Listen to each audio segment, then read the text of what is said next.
Well, Mr. President-elect and former President, Thank you. Donald, congratulations. Thank you very much. And looking forward to having like we said, a smooth transition.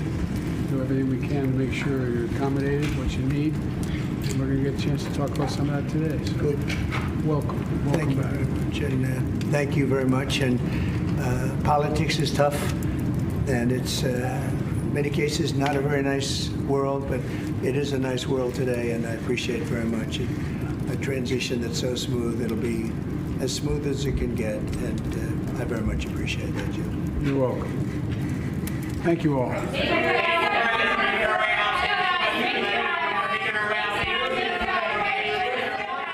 So there are a lot of things to gather in those few moments, which is why it's important to see all of them. We hadn't heard from Biden. We took it so quickly. So you've got to see that exchange between two people who really were in quite the epic political battle. Not just 4 years ago in 2020, but fast forward up until June 27th and that debate that basically destroyed Joe Biden's opportunity to stay atop the ticket for the Democratic Party.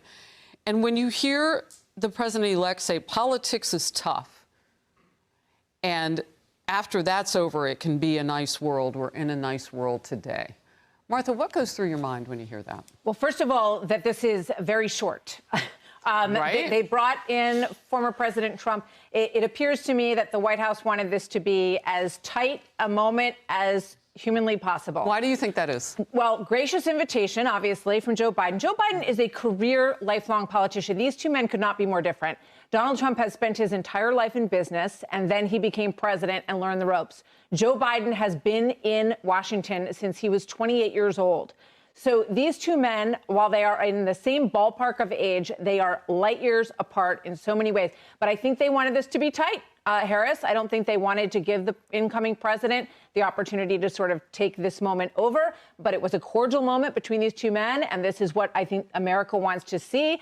I thought, for me, the most sort of poignant moment was when Biden looked at Trump and said, "Welcome back." Yeah. Bill. It's quite a moment. I agree with you, Martha. I wrote that down as well. By the way, that fire behind them is ripping. And I don't know. I don't know if the meeting they're about to have will be as warm as that fire between the two men, but we'll find out momentarily. When he met with Barack Obama, the meeting went 90 minutes. Who's to say how long this goes? I thought what Jake Sullivan said on CBS on Sunday was kind of interesting. He said, we want to know what his ideas are. I don't think Donald Trump is the kind of guy who wants to show his hand. He's got fires that he wants to put out all over the world. Literal ones. Yeah, and some of these cabinet positions, not necessarily cabinet, but the people on his team, I think are very interesting.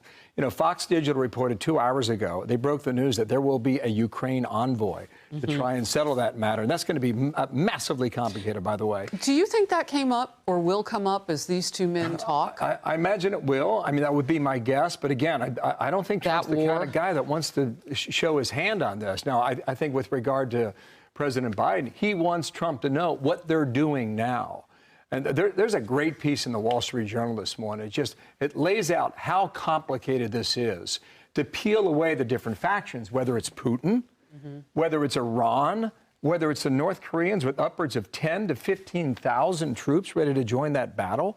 And then you've got Zelensky and whether or not he would take a deal. So that's massively complicated. I think the other thing, Stephen Witkoff is a man that most Americans don't know. He's a highly successful and very accomplished individual. He's been really good friends with Donald Trump going back 30 years. He's going to be the Middle East envoy.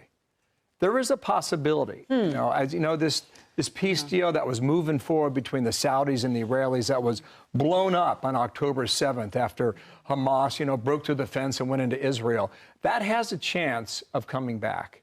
And that has a chance of coming back on track. And if it does, that entire region has the potential to change. So that's so interesting because we have seen reports recently of Jared Kushner coming back into the picture a little bit. And of course, the Abraham Accords were so monumental. It's one of the few areas that Biden didn't touch, actually, in terms of Trump policy.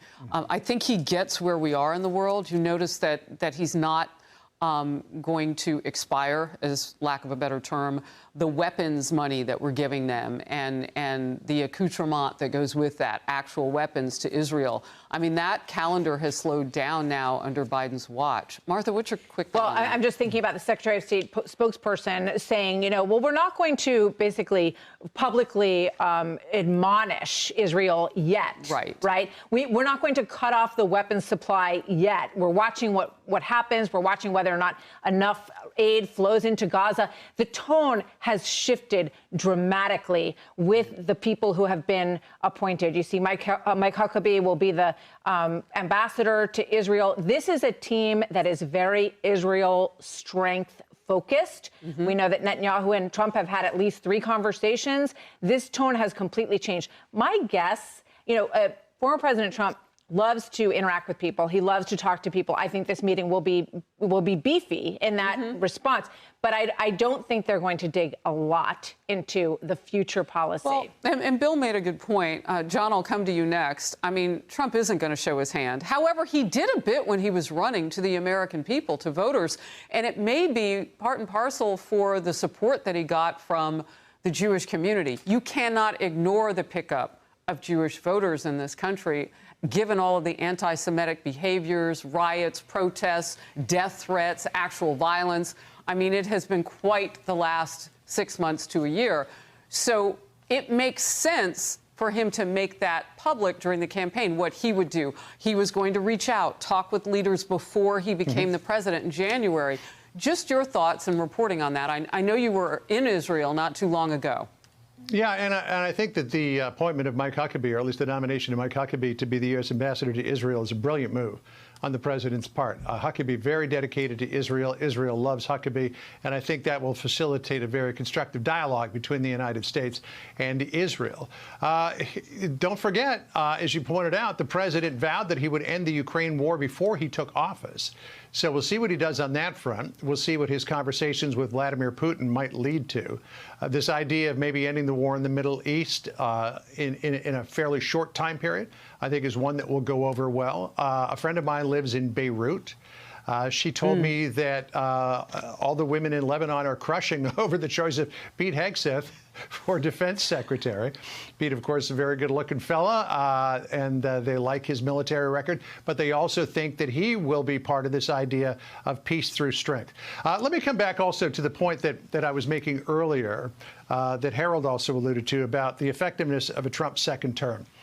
Don't forget, literally, from the moment he took office on January 20th, 2017, he was under siege. He was under siege from Democrats. He was under siege from the media. At every turn, the wolves were at the door. Over the past 4 years, and I never meant to say that he was not working, because he was working every day. He was just out of office.